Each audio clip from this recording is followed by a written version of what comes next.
Hello, everybody. Recording live from somewhere. This is Zach Couples with episode 11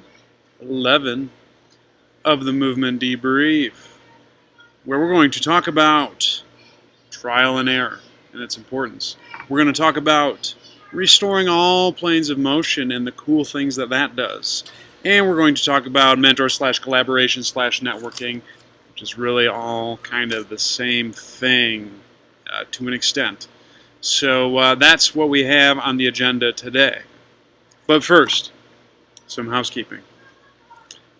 Did you guys check out my blog that was put out on Monday? It was a long one. It was talking about designing a rehab plan of care throughout the course of a week and how we can maximize all of our capabilities or all of the qualities that our patients and clients need in order to have them be the most successful. So check that out. That's really the only housekeeping that I have. It's usually only housekeeping. I got nothing else exciting going on in life. But let's dive in. So pretty much all of these topics that I'm going to talk about today came from this past weekend, which I had an outstanding weekend. I was with all my bros and some bros who I haven't met before who are now also my bros. And we had a continuing education class that was set up by my great friends. One of them is listening right now, Greg Spatz. Thank you, because you are a rock star. Also, Doug Kachijian and, of course, Daddy-O Pops, Bill Hartman. We had a class this weekend where we went to the Hamptons, had a wonderful time, learned from the brilliant sprint coach, Derek Hansen, and had a blast doing it. And I always treasure these types of weekends with my friends for multiple reasons. Not just because it's good to reconnect, but I just feel like when you go on a vacation like that with a bunch of boys and learning is involved, you just feel reinvigorated, motivated to get back into the clinic. And it's these types of weekends where I feel like I got better. And when I get better, that means the only thing that's going to mean is that my patients will get better. So it was exciting and a lot of fun. And also, if you can, I'll write up the course review at some point. But check out Derek Hansen. Dude is smart. He is a phenomenal sprint coach, and I learned a great deal. And used some of his stuff today that he taught, and we got some sprint mechanics cleaned up on my dude who was having trouble with sprinting. So life is good. So let's start with topic 1: trial and error. Trial and error is incredibly important, and so the reason why I thought of this as a good topic was because of Derek. So he was coaching. It was a really cool setup that we had for this class. He coached 3 athletes on their sprinting capabilities, and he provided one cue for this one athlete, and we were like, hey, that worked kind of nice. Why did you choose that cue? Because a lot of this was kind of a trial by fire for the guy. And we're like, hey, why did you do this? Why did you do that? Why did you choose this cue? And what Derek said doesn't seem profound, but it really was. And he said, because the cue that I used before that didn't work. And so we're like, wow. This guy doesn't always succeed, who's, a phenomenal sprint coach, learned under Charlie Francis, has coached a lot of great individuals, and even he fails at some point. And even he doesn't have everything figured out and has to try certain things and fail at certain things in order to be successful. And that was just really, really cool to see. And I'm going to echo a sentiment that Daddy-O Pops Bill Hartman said this weekend, and that is, he talked a lot about not knowing, and a lot of times when he's doing a potential intervention, we're always operating under a realm of uncertainty. even if we have the best evidence base and we are applying an intervention that's worked countless times before with someone else, we still don't know if it's going to work with that person in front of us. And I think a lot of us fear the unknown and not knowing and operating under that framework. We fear failing our patients. We fear failing. We fear failing our clients. We fear being thought of as an imposter or not having credence with other people. And this is a problem. And it's a problem because we are always operating under this framework, and it's not something we should fear. It's a part of working with people. And sometimes we have to go against what may be conventional wisdom or the evidence or what has worked in the past, because we don't know what's going to happen to that individual in front of us. Even though we as individuals have a lot of similarities, we still have different genetics, we still have different epigenetics, we're still brought up under different environments, we still perceive the world differently, you and I do. And so with the combination of those factors, we don't know how any input or anything coming into us is going to affect what the outcome is going to be. So please, do not be afraid of trying things out and testing the waters, insofar as you know whatever intervention you apply is not going to, or has a minimal chance of inducing harm. The ultimate goal, and this is another thing that Bill said, is not the path that we take to get there. It's not the letters we have under the back of our name. It's not the systems that we use. It's not any of that. The most important thing is the outcome, the result. And the path that we get there is going to vary from individual to individual. So please, people, party people, you beautiful people, don't be afraid to fail. Don't be afraid to try things out, insofar as you don't hurt your clients. So that's my little spiel on trial and error. It was really, again, I can't say enough how cool it was to see Derek coach, because he was just tinkering the whole time. And it wasn't, pulling this study and this study and this study says, hey, this stuff works. It was just figuring out what works best for that person. So that's trial and error. The next topic, restoring all planes. This was also spurred from this weekend, as Bill was giving we kind of had a really late night bro session on the elbow, and I wish I could go into greater detail with that, but one, I still am learning it, and two, stay tuned. That's all I'll say.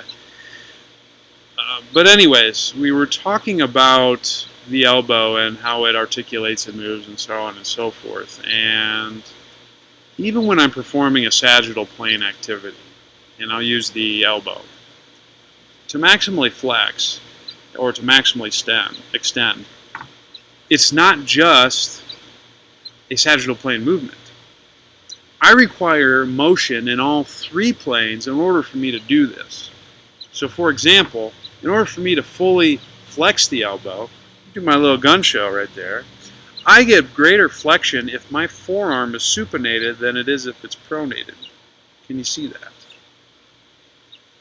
So in this case, what if I have an individual who has a limitation in supination? Well, it may be that I need to restore that supination in order to achieve full flexion. This rule applies to all joints. And so I'll give you a couple patients that I worked with today where I have, let's see, one woman had a left ACL tear, who's doing very well. And the other gentleman, I'm just seeing post total knee arthroplasty. And they both have limitations in flexion. And so, what do we do in this case? Well, do we just, do joint mobs, do some soft tissue techniques to the quads, and then just crank the knee into flexion? No, you don't. Guess what? You don't have to do that. And in fact, with both of these people, I didn't do a single thing that involved knee flexion or active assisted range of motion in the knee flexion. So what did I do instead? Well, let's talk about the chica first. The chick who had the ACL repair. She also has limitations in frontal plane hip mobility. Not only that, but she has poor transverse plane mobility, or not poor transverse plane mobility, but poor transverse plane, namely hip internal rotation, from a motor control standpoint. Like, those two areas are problematic for her. And so what I did was give her 2 interventions that focused on improving those areas. And when I did that, we got a 15-degree change in knee flexion without doing any type of bending whatsoever. Which, to do that right away is pretty sizable. Hang on, someone commented. Trizza the Shizyo, thank you for the comment. So we gained 15 degrees of knee flexion, which pretty sizable, right? And I didn't do a single thing bending-wise. But consider what has to happen at the knee joint when I flex it. Well, I need to do the tibia needs to internally rotate, right? Okay. Because the knee is not a hinge joint. And so, what did I do? Well, I gave her 2 activities that involved internal rotation muscles of the hip, but not only that, but what muscle is involved that crosses the knee joint that helps IR the tibia, and the femur for that matter. It would be your medial hamstring, which is very active in both of these activities I gave her. And so what happens? Well, we do a movement that involves rotational capabilities of not just the hip, but the knee, and we get an improvement in motion. With the other guy, the other gentleman, now he was a little bit different case, but again, we saw an individual where if you forced knee flexion, he was getting pain posteriorly and was just severely limited. And with him, now he's also got a lot of swelling too. That's a whole nother thing. Hang on, just seeing if someone else commented. No, okay. That's a whole nother thing which we discussed. But just working on his 2 areas where he was limited, and the first was he has excessive straight leg raise, so he has a large amount of flexibility in that regard, and if I have a lot of flexibility there, I can't effectively recruit the hamstring to posteriorly glide the tibia as I bend or flex the knee. The other thing he was limited in was hip internal rotation. So this guy had reduced capabilities of shifting back into his hip or posterior hip mobility. So what did I do? I'm glad you asked. I gave him 2 activities that involved. The first one was incorporating hamstring activity, and the second one was involving shifting back into his left hip, or a stretch that worked on the posterior hip.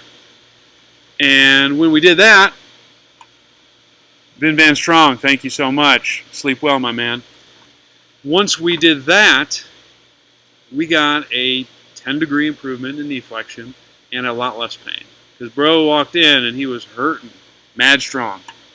And so by just incorporating those 2 activities without forcing the bend, without doing any manual therapy, we got a nice change. So this concept of not just addressing one plane of movement to restore one plane of movement, but restoring all planes simultaneously is critical.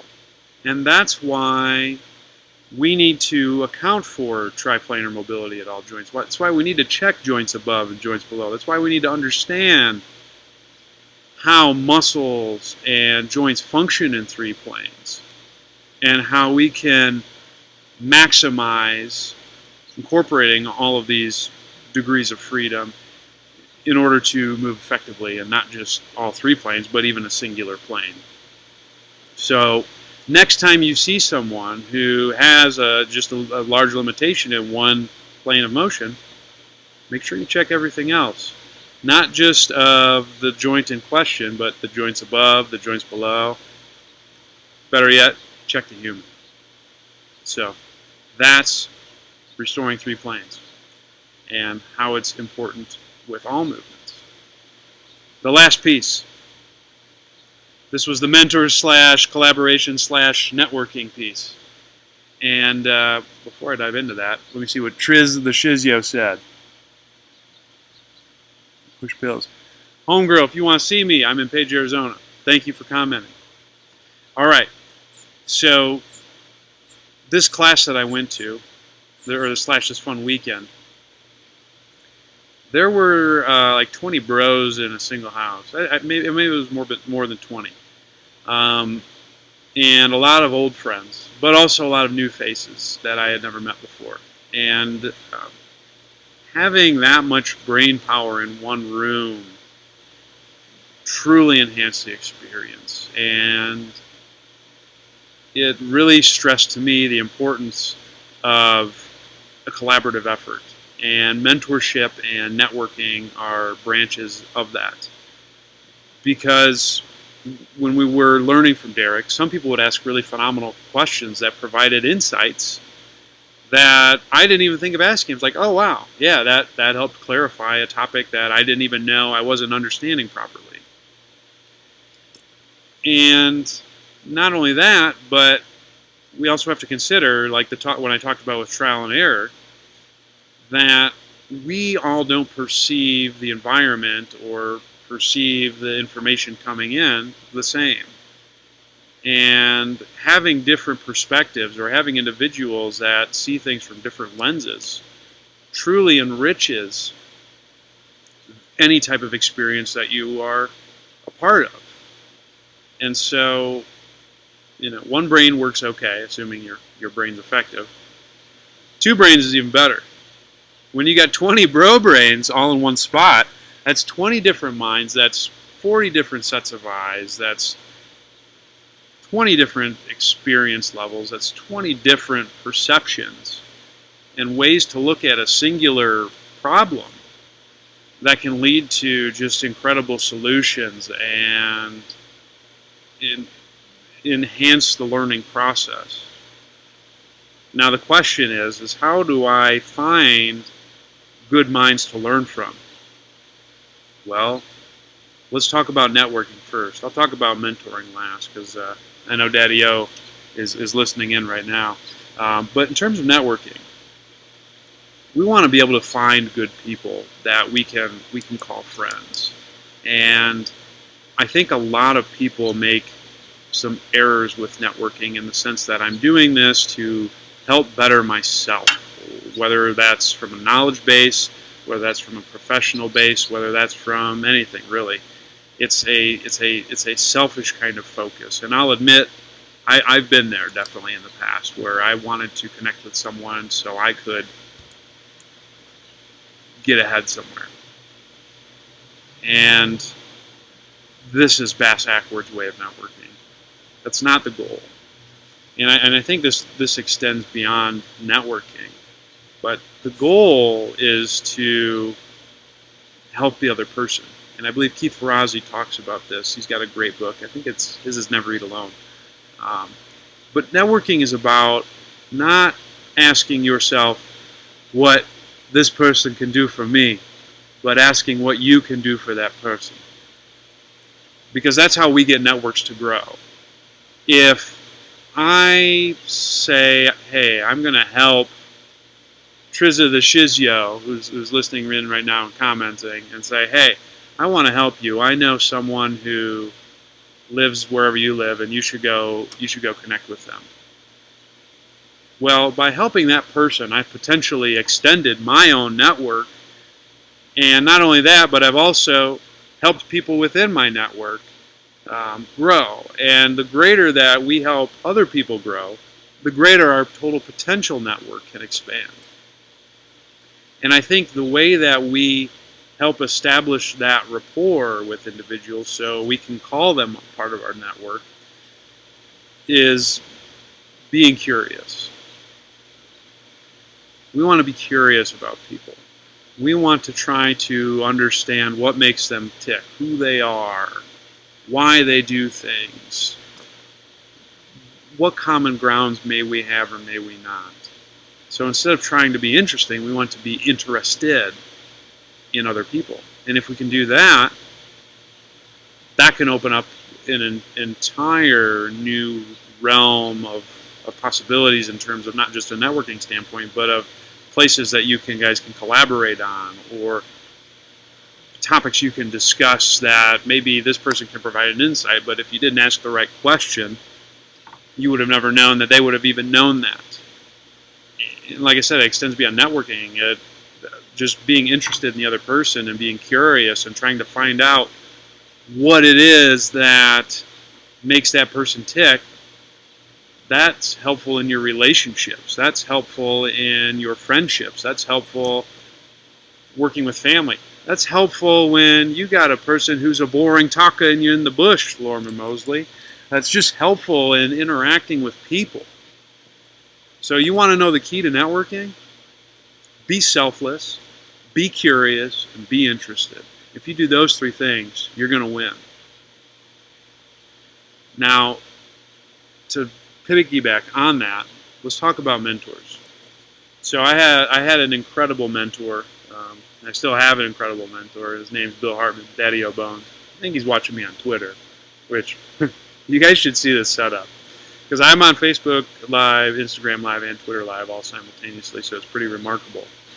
And Bill was my mentor slash clinical instructor in PT school, and really helped shape me not just as a clinician but as a person. And I still draw from him from a mentorship standpoint to this day. And the reason why mentors are important really goes back to provide how individuals can provide that outside lens to learn a topic. But I think if you have a good mentor, they can help see the forest and provide critical feedback to you when you're digging in the weeds or you're within the trees. And so an example that's pertinent with Bill, aside from all the crazy cool stuff that he taught me this weekend, but I've lost a lot of weight in the past 3.5 months, and about 30 pounds. That's what my lowest was, and I'll talk about that at some point. Probably not here, but maybe that'll be a blog post. And I was kind of stagnant, and there was some stuff that I was feeling that wasn't necessarily good. Like, I didn't really have much of an appetite, and I was having a really hard time getting the six-pack showing, at least from my perspective. And I definitely think you get a little bit of body dysmorphia when you have a drop in weight that much, because, thanks, Trish, because it's just like you make a large change in your life, and maybe it's not necessarily what you expect. Now, granted, I'm still pleased with the progress I've made, but I was talking with Bill, and we were talking about this, and I was talking about some of my struggles, and he's like, "You're too skinny. You need to pack on some size, bro." And I'm like, "What?" I bet, bro, I can't even see my abs. And he's like, "You have abs, right?" And you guys have to think about the perspective that I view myself from. And whenever I look at myself, it's that. Shit, I don't have abs. And it takes an outside perspective and honesty, for that matter, because that's one thing that I think mentors can provide you that maybe an acquaintance might not always give you. But he's also looking at me from this perspective, the outside perspective. And once he planted that in my mind, and then I was at the beach and I saw some pictures of myself, and I was like, God damn, I am skinny. I had the whole sunken shoulders thing going on. It's like, ugh, that's not cool. And so I'm like, he's right. They know. And so now I'm in gains mode a little bit more. Not much, but that's why I got something like this MCT powder, which they aren't a sponsor, so I don't know if this is any good or not, but we'll see. And I got a bunch of other things. But mentors are so critical at filling our knowledge gaps and providing that outside perspective that can be critical of us. When self-critical can play a huge role, but having someone else provide a different lens to look at us, it's immensely helpful. And I think not only that, but if you have good mentors, it expedites your learning process because they're going to help you not make the mistakes that they've already made. So Bill, as great of a clinician as he is, the reason why he's so great is because he's made so many failures in his career. And he's been able to save me from those failures, which saves me an ample amount of time. And that way I don't make those same mistakes when I'm working with clients. I think another guy who I got to connect with this weekend, who's definitely a legend in our field of physical therapy, is Rob. I think I'm pronouncing his last name right, Panarello. And just some of the things that he was learning me through, or teaching me through some of his successes and failures, was just absolutely remarkable. And even though I've met him briefly, I feel comfortable enough to say, man, I need to learn more from this guy. I could definitely consider him a mentor. And while I've mentioned Bill and I've mentioned Rob, there's several people in my life who have mentored me, and even students who I've had have provided mentorship to me and guidance. And I think it's incredibly important that we find our mentors and we expand our network so we have that collaborative environment that just not helps get us better, but the whole. And I think that'll be a good stopping point for tonight. Thank you all so much for listening on your respective mediums. If you want to learn more from me, go to my website, zachcouples.com. Subscribe to my newsletter. If you do, not only will you get a free, good night, Daddy-O, sleep well. Not only will you get a free acute to chronic workload calculator, but every Friday, I point out, I send my newsletter people some weekend learning goodies. So if you want to get some good reading from the weekend of some stuff that I've come across, sign up for my newsletter.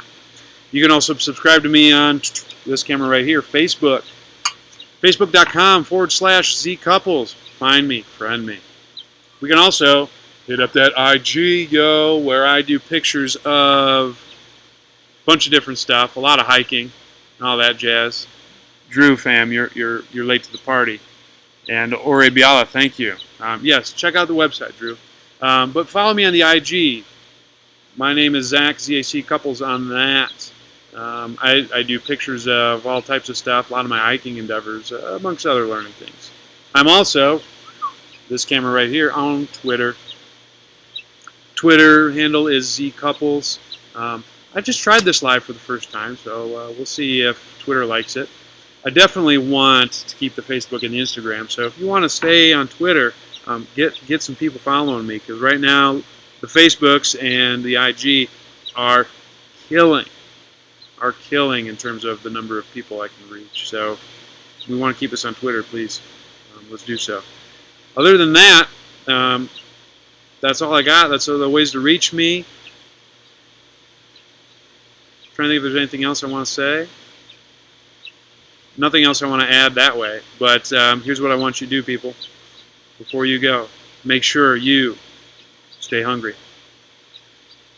You keep learning, and you keep moving. Keep it real, but not to the extent where things go wrong. And I'll catch you guys next time. Deuces. Out.